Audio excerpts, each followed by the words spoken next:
തെരഞ്ഞെടുപ്പ് പ്രഖ്യാപിച്ചിട്ടില്ലല്ലോ. തെരഞ്ഞെടുപ്പിൻ്റെ ഒരു അനിശ്ചിതത്വം ഇപ്പോഴും നിലനിൽക്കുകയാണ്. നമ്മൾ തെരഞ്ഞെടുപ്പ് പ്രഖ്യാപിക്കുകയോ LDF സ്ഥാനാർത്ഥിയെ പ്രഖ്യാപിക്കുകയോ ചെയ്താൽ 24 മണിക്കൂറിൽ ഞങ്ങളുടെ സ്ഥാനാർത്ഥി റെഡിയാണ്. ഒരു ടെൻഷൻ വേണ്ട. ഈ ചില ജില്ലകളിലെ പ്രാദേശികമായ പ്രശ്നങ്ങൾ, ഇപ്പോൾ പത്തനംതിട്ടയിലെ, കൊല്ലത്ത് അവിടെ ഒന്നും ഒരു പ്രാദേശിക പ്രശ്നമില്ല. സ്ഥാനാർത്ഥിയെ പ്രഖ്യാപിക്കാതെ എങ്ങനെ പ്രാദേശിക പ്രശ്നം കൊണ്ടാണ്? നിങ്ങൾ പല ചാനലുകൾ, എല്ലാവരും ഞാൻ പറയുന്നില്ല, നിങ്ങൾ ഊഹിച്ചിട്ട് സ്ഥാനാർത്ഥികളുടെ ലിസ്റ്റ് ഇടും. അപ്പോൾ ഓരോരുത്തർ എന്നിട്ട് ഓരോരുത്തരുടെ പ്രതികരണം നിങ്ങൾ പോയി ചോദിക്കും. ഞങ്ങൾ തീരുമാനിക്കാൻ ഞങ്ങളെ ഒന്ന് അനുവദിക്കുക. ആ സ്ഥാനാർത്ഥിയെ തീരുമാനിക്കുകയാണെങ്കിൽ ഞങ്ങൾക്കൊരു അവസരം എന്താ? ഇനി എന്തിൻ്റെ ആദ്യം എന്ത് ചെയ്യാനാണ്? അവിടെ സ്ഥാനാർത്ഥിയെ തീരുമാനിച്ചിട്ടില്ല ഇതുവരെ. അടൂരിലൊന്നും സ്ഥാനാർത്ഥിയെ തീരുമാനിച്ചിട്ടില്ല. എന്ത് ചെയ്യാൻ ഒരു നിങ്ങൾ ഈ വാർത്ത കൊടുത്ത് കുഴപ്പമുണ്ടാക്കല്ലേ പ്ലീസ്.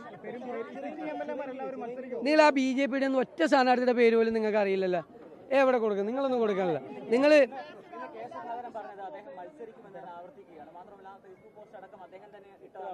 എന്നോട് അങ്ങനെയല്ല അദ്ദേഹം പറഞ്ഞത്. അദ്ദേഹം ഇട്ടാണെങ്കിൽ ഞാൻ ചോദിച്ചാൽ ഇന്നലെ ആ ഫേസ്ബുക്ക് പോസ്റ്റ് എന്താ കുഴപ്പം? കണ്ണൂരിനെ പറ്റി അദ്ദേഹം വികാരഭരിതമായി പറഞ്ഞിരിക്കുന്നു.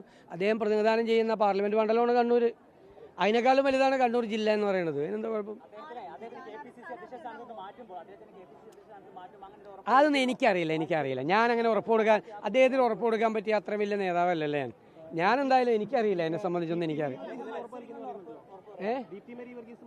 അതൊന്നും അവരൊരു തീരുമാനിക്കുന്നതല്ലല്ലോ. മത്സരിക്കുന്ന കാര്യങ്ങൾ പാർട്ടിയാണ് തീരുമാനിക്കുന്നത്. ഞാൻ മത്സരിക്കുന്ന കാര്യം പാർട്ടിയാണ് തീരുമാനിക്കുന്നത്. പാർട്ടി തീരുമാനിക്കും.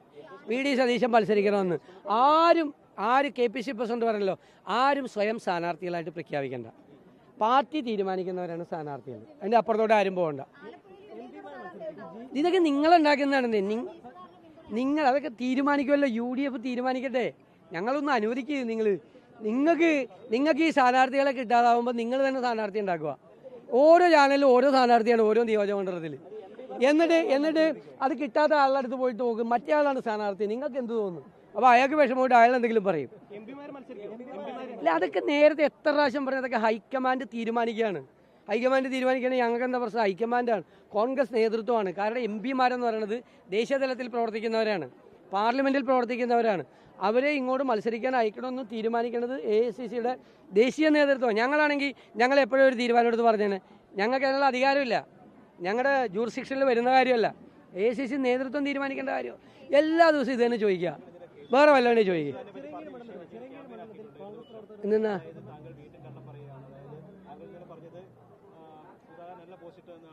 അല്ല, അദ്ദേഹം എന്നോട് പറഞ്ഞ കാര്യമാണ് ഞാൻ പറഞ്ഞത്. അതാ എനിക്കറിയില്ല. ഇന്നലെ പറഞ്ഞ അതല്ല.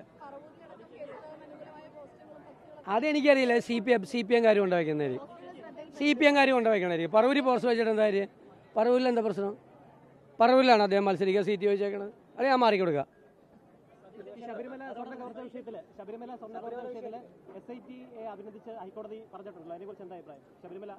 SITയുടെ അന്വേഷണം ഒരു സ്ഥലത്ത് എത്തിയിട്ടില്ല.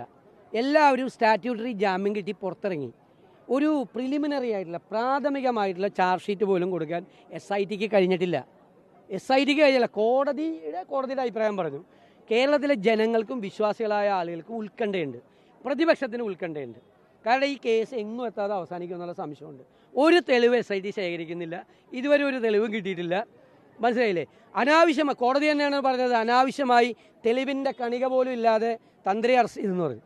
SIT തന്ത്രി അറസ്റ്റ് ചെയ്ത് ശ്രദ്ധ മാറ്റാൻ വേണ്ടിയിട്ടാണ് കോടതി തന്നെയാണ് പറഞ്ഞത്. ഇത് തന്നെയാണ് പറഞ്ഞത് കോടതി. അത് കോടതിയുടെ. പക്ഷേ ഒരു പ്രിലിമിനറി ആയിട്ടുള്ള ചാർജ് ഷീറ്റ് പോലും കൊടുക്കാതെ മുഴുവൻ ആളുകളും പുറത്തിറങ്ങി. ഇനി വല്ല തെളിവുണ്ടെങ്കിൽ അവർ നശിപ്പിക്കുകയും ചെയ്യും.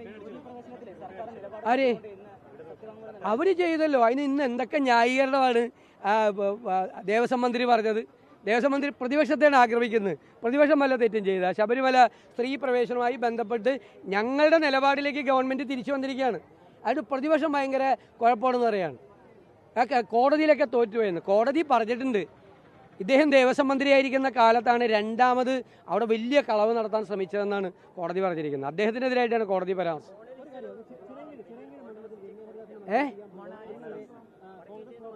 അതെനിക്കറിയില്ല. അവരുടെ ഏജ് തെളിയിക്കാനുള്ള സർട്ടിഫിക്കറ്റ് ഒന്നും എൻ്റെ കയ്യിലില്ല. അത് അവർ പ്രൂവ് ചെയ്തിട്ട് അവർക്ക് ഏജ് ഉണ്ടോ ഇല്ലയെന്ന്. പക്ഷേ ഇതൊക്കെ മന്ത്രിമാരൊക്കെ പോകുമ്പോൾ ഒന്ന് അന്വേഷിച്ചിട്ട് പോകണത് നല്ലതാണ്. അവർക്ക് സംശയം എന്താ? ഞാൻ ഇന്നലെ പറഞ്ഞല്ലോ, ഇതുവരെ ഞാൻ ചോദിക്കട്ടെ, UDF സർക്കാർ കൊടുത്തൊരു അഫിഡവിറ്റ് കറക്റ്റ് ചെയ്തല്ലേ ഇവർ? അല്ലേ? മാറ്റി കൊടുത്തതല്ലേ? എന്നിട്ട് ആ അഫിഡവിറ്റ് ഇപ്പോൾ ഇത്രയും വർഷത്തിന് ശേഷം അതിൽ ഉറച്ചു നിൽക്കുന്നു. ഞങ്ങൾ പിന്തിരിപ്പന്മാരാണ് പ്രതിപക്ഷം, ഞങ്ങൾ ഭയങ്കര പുരോഗമന ചിന്താഗതിക്കാരാണ്, നവോത്ഥാന നായകന്മാരാണ്, പിന്നെ എന്താണ് വൻ മതിൽ കേരളത്തിലുണ്ടാക്കി ഒരു വിട്ടുവീഴ്ചയും ചെയ്യില്ല എന്നൊക്കെ പറഞ്ഞ് തെരഞ്ഞെടുപ്പായപ്പോൾ ഇത്ര ഓടിയ ആ ഓടുന്ന ഓട്ടത്തിൽ പുല്ലുപോലും മുളയ്ക്കില്ല. പിണറായി വിജയനും കൂട്ടരും ഓടുകയാണ്, പഴയ നിലപാടിൽ നിന്ന് പിന്തിരിഞ്ഞ് ഓടുകയാണ്. ആ ഓടുന്ന വഴിയിൽ പുല്ലുപോലും മുളയ്ക്കില്ല, അത്ര വലിയ ഓട്ടമാണ് ഓടുന്നത്.